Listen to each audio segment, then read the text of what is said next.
बिस्मिल्लाहिर्रहमानिर्रहीम। अस्सलाम वालेकुम वरहमतुल्लाहि वबरकातुहू। उम्मीद करती हूँ कि आप सब ठीक होंगे। आज जो हदीस आपके साथ शेयर करने लगी हूँ, ये मेरे दिल के बहुत ज़्यादा करीब है और मुझे बहुत प्यारी लगती है। वो हदीस कौन सी है कि एक दिन आप सल्लल्लाहु अलैहि वसल्लम के पास सहाबी जमा होके आए और कहने लगे, अर्ज़ करने लगे कि या रसूलल्लाह सल्लल्लाहु अलैहि वसल्लम, हम अल्लाह को किस तरह तलाश करें, हम अल्लाह को किस तरह तलाश करें, हम अल्लाह ताला को किस तरह पहचान सकते हैं। देखें, हर एक इंसान का हक़ है जब वो बालिग हो जाए वो हक़ को पहचाने कि हक़ क्या है। हक़ को पहचानना ज़रूरी है। मेरी वीडियो इंडिया में भी देखी जाती है। अगर कोई भी मेरा नामुस्लिम बहन भाई वीडियो देखता है तो उसके लिए ये बहुत ज़्यादा रहनुमाई करेगी कि वो हक़ को पहचान सके। देखें, हक़ को पहचानना हर किसी के लिए ज़रूरी है। हक़ क्या है, हमें इसकी तलाश में निकलना होगा कि हक़ अल्लाह है। हक़ अल्लाह को पहचानना है। हम अल्लाह को किस तरह पहचान सकते हैं, ठीक है। आप सल्लल्लाहु अलैहि वसल्लम की हदीस है। आप सल्लल्लाहु अलैहि वसल्लम ने फरमाया सहाबा किराम से कि ऐ सहाबा, एक ऐसा दरख्त है, एक ऐसा दरख्त है जिसके पत्ते नहीं गिरते। तो सहाबा किराम ने अर्ज़ आपस में बहस करने लग पड़े कि कौन सा दरख्त होगा, वो कौन सा दरख्त है।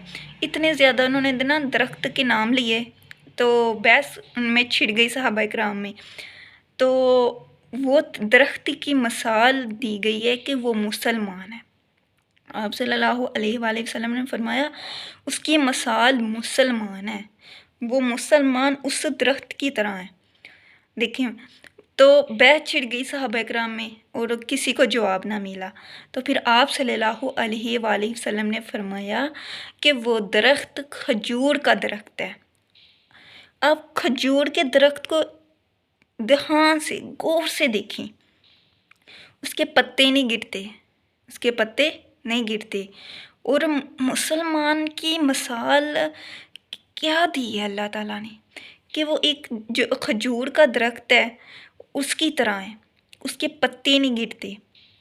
तो जो उस पर फल लगता है वो सब फलों से अफजल फल है। सबसे अफजल फल वो है खजूर। उसकी मिठास देखें, उसके फ़ायदे देखें, उसके नुकसानात तो है ही नहीं।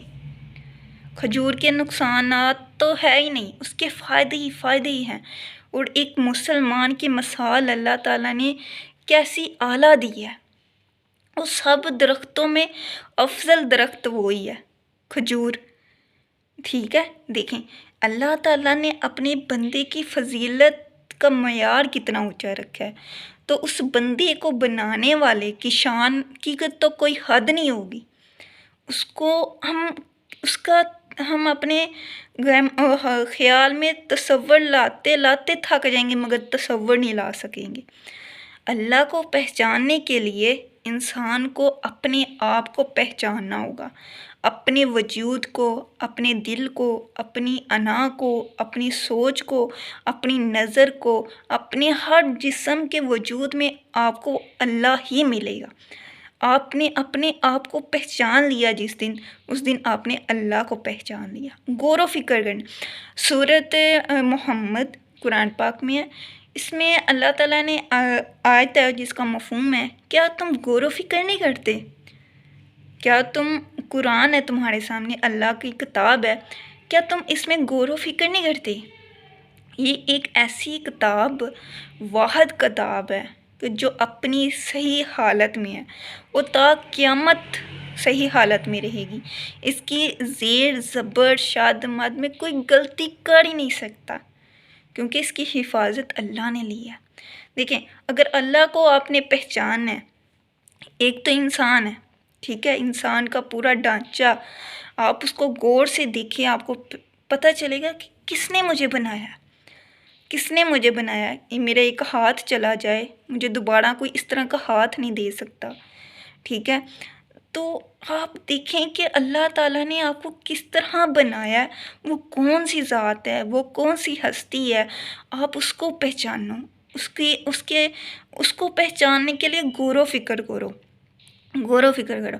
ایک اور آپ کو میں مثال دیتی ہوں کہ جب کوئی انسان خود خوشی کرتا ہے تو پانی کے اندر وہ ڈبکی لگاتا ہے تو پانی اس کو باہر کی طرف دھکیلتی ہے، باہر پھینکتی ہے، وہ 3 دفعہ وہ پانی اسے باہر پھینکتی ہے۔ پانی اسے کہتا ہے کہ تم اس مقصد کے لیے نہیں آئے۔ پانی بھی دیکھے، پانی وہ اللہ تعالیٰ کی ایک نعمت ہے۔ وہ اللہ جس کی ایک نعمت آپ کو 3 موقع دے رہی ہے کہ وہ آپ کو باہر پھینکتی ہے، ٹھیک ہے؟ جب آپ بار بار پھر کوشش کرتے ہو، پھر وہ بھی کہتی ہے چلو تم نے یہ عمل کرنا ہے، تم اسی کام کے لیے آئے ہو تو آ جاؤ، پھر وہ پانی آپ کو اپنے اندر لے لیتا ہے۔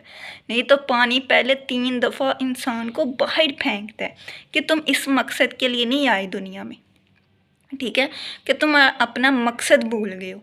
تو آپ سوچیں، جو اللہ تعالیٰ کی ایک نعمت ہے پانی، وہ بھی انسان کو 3 موقع دیتی ہے، 3 موقع کہ سوچ لے، غور و فکر کر لے، اپنے اللہ کو پہچان لے، اپنے اللہ کو پکار لے، اپنے اللہ کے طرف پلٹ جا، اپنے اللہ کی طرف رجوع کر لے۔ تو دیکھیں انسان کیوں نہیں سوچتا، ٹھیک ہے؟ اللہ تعالیٰ رزق جو ہے وہ اللہ تعالیٰ کے ہاتھ میں، وہی سوچ لے کہ اللہ تعالیٰ ہر چیز دینے پہ قادر ہے۔ وہ کون سی ذات ہے جو بے انصاف نہیں کرتی، انصاف کرتی ہے؟ جو نامسلم اسے نہیں مانتے انہیں بھی اتنا اچھا مقام، اتنی اچھی عزت، اتنا اچھا رتبہ دیا ہوا ہے، لیکن وہ بھی غور و فکر نہیں کرتے کہ ہم غور و فکر کریں، سوچیں، پہچانیں، اللہ کی تلاش میں نکلیں، ہم حق کو پہچانیں۔ اپنے اللہ کو پہچاننا بہت ضروری ہے۔ اپنے اللہ کو پہچاننے کے لیے اپنے آپ پر غور و فکر کریں۔ آپ تنہائی میں بیٹھ جائیں اور اپنے آپ کے اندر اپنے وجود کو دیکھیں، آپ کو اللہ ضرور ملے گا، اللہ ضرور ملے گا۔ السلام علیکم ورحمۃ اللہ وبرکاتہ۔